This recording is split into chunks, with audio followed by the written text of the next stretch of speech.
சங்கீதம் 22.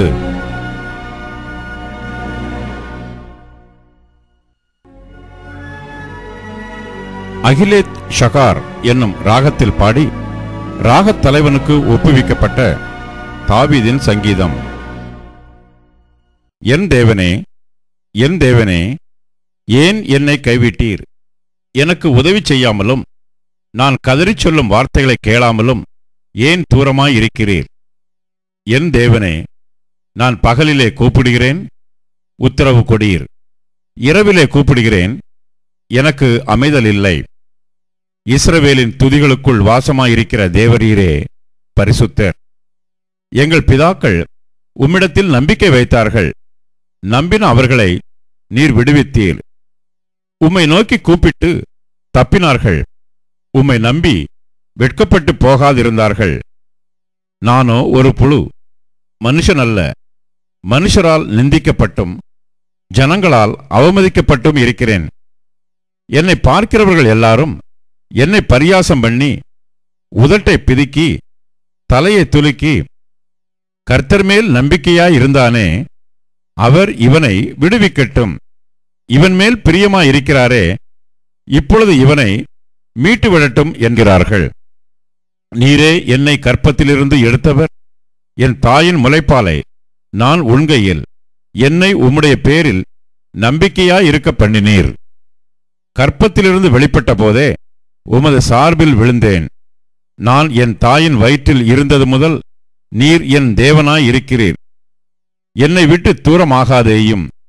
ஆபத்து கிட்டியிருக்கிறது, சகாயரும் இல்லை. அநேகம் காளைகள் என்னை சூழ்ந்திருக்கிறது. பாசான் தேசத்து பலத்த எருதுகள் என்னை வளைந்து கொண்டது. பீறி கெர்ச்சிக்கிற சிங்கத்தைப் போல் என்மேல் தங்கள் வாயை திறக்கிறார்கள். தண்ணீரைப் போல ஊற்றுண்டேன். என் எலும்புகளெல்லாம் கட்டுவிட்டது. என் இருதயம் மெழுகு போலாகி என் குடல்களின் நடுவே உருகிற்று. என் பெலன் ஓட்டை போல் காய்ந்தது. என் நாவு மேல் வாயோடே ஒட்டி கொண்டது. என்னை மரணத்தூளிலே போடுகிறீர். நாய்கள் என்னை சூழ்ந்திருக்கிறது.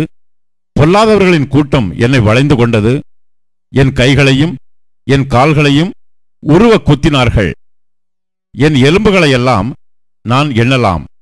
அவர்கள் என்னை நோக்கி பார்த்து கொண்டிருக்கிறார்கள். என் வஸ்திரங்களை தங்களுக்குள்ளே பங்கிட்டு என் உடையின் பேரில் சீட்டு போடுகிறார்கள். ஆனாலும் கர்த்தாவே, நீர் எனக்கு தூரமாகாதேயும். என் பெலனே, எனக்கு சகாயம் பண்ண தீவிரித்துக் கொள்ளும்.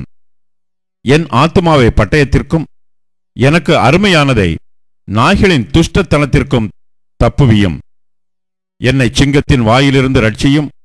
நான் காண்டாமிருகத்தின் கொம்புகளில் இருக்கும்போது எனக்கு செவி கொடுத்து அருளினீர். உம்முடைய நாமத்தை என் சகோதரருக்கு அறிவித்து சபை நடுவில் உம்மை துதிப்பேன். கர்த்தருக்கு பயப்படுகிறவர்களே, அவரை துதியுங்கள்.